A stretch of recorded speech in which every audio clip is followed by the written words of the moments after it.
Greta, a new movie by Neil Jordan. We haven't seen Neil Jordan for a while. Neil Jordan, who did The Crying Game and Company of Wolves, Mona Lisa, all these sorts of films.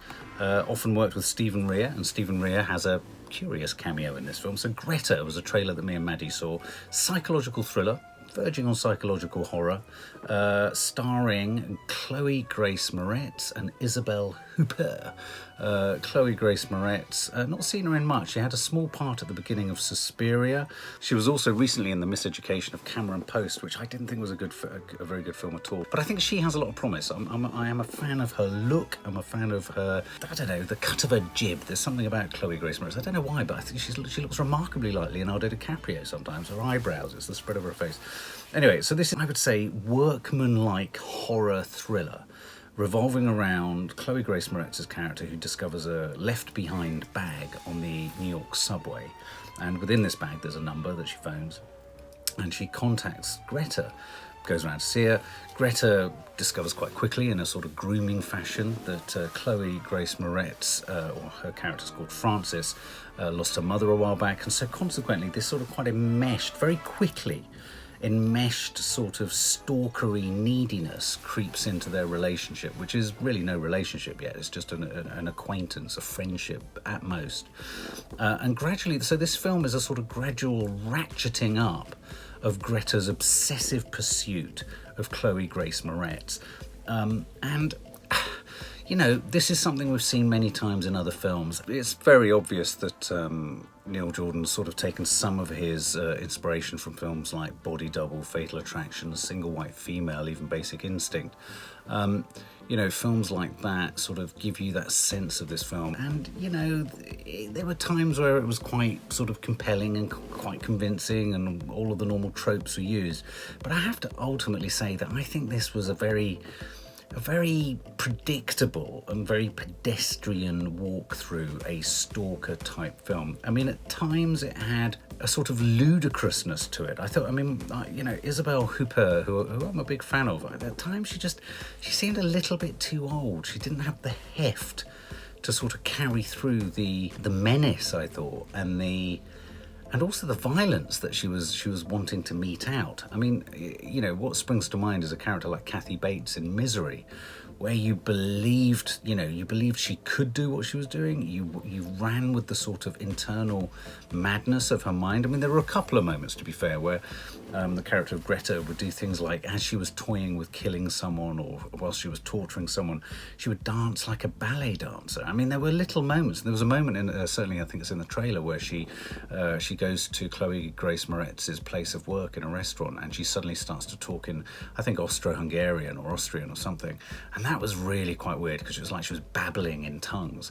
So there were a couple of arresting moments, a couple of curious moments, but all in all, I would say that this was a very, very sort of safe, workmanlike, odd horror film, sort of thriller film to make.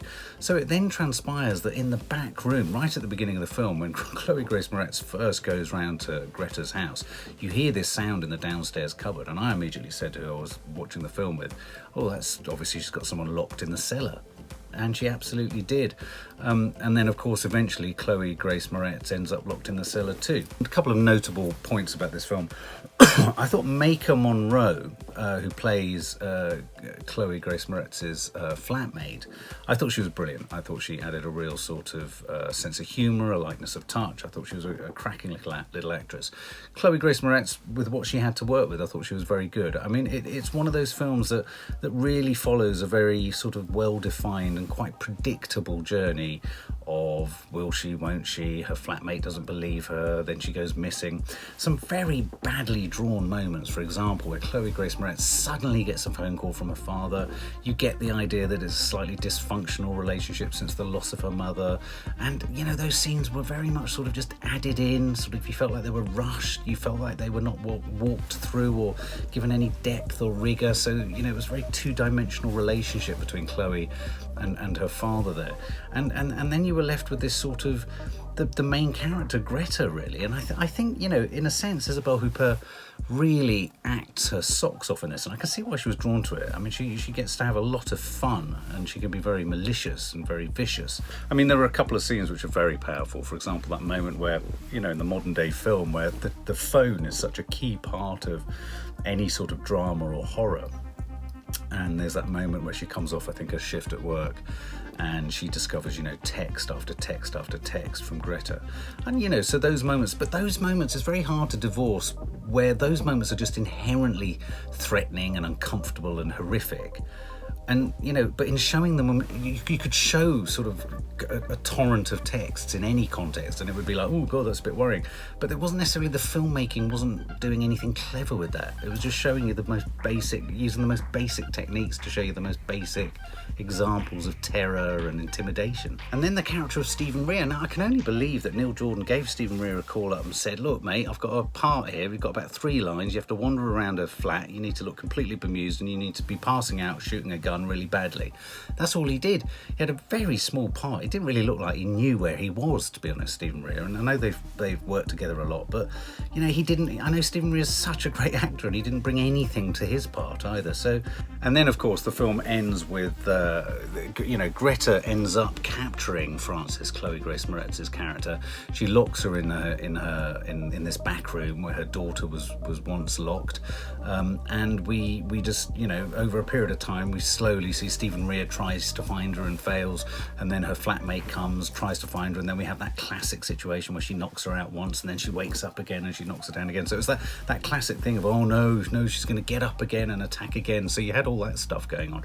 But again, I just thought this was, it surprised me that this film got made. It really did. I was surprised that a film like this could get all this talent attached to it, and no one would at any point think. I suppose the problem with a film like for any film where it's not particularly good is you've committed so much cost to it. You can't just go, oh, actually this isn't very good, is it? Let's stop making it. You've just got to go with it.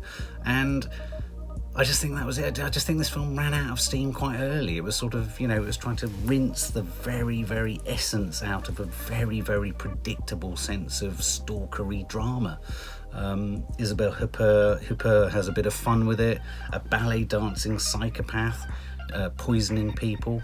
That's kind of fun, but that's about it really. And then of course you're left with this intriguing end where could there be a Greta 2? I mean, it feels to me like every single movie out there at the moment has to leave open the possibility of a follow-up, just in case it's a sleeper hit.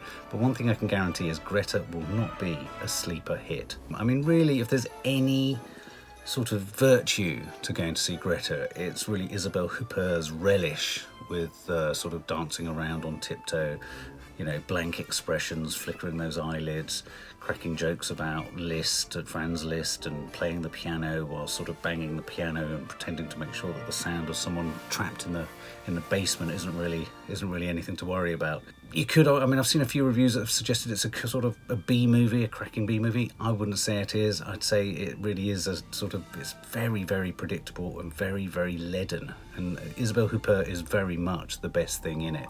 For more film and family fun, don't forget to click the subscribe button and make sure to click the bell to never miss an update.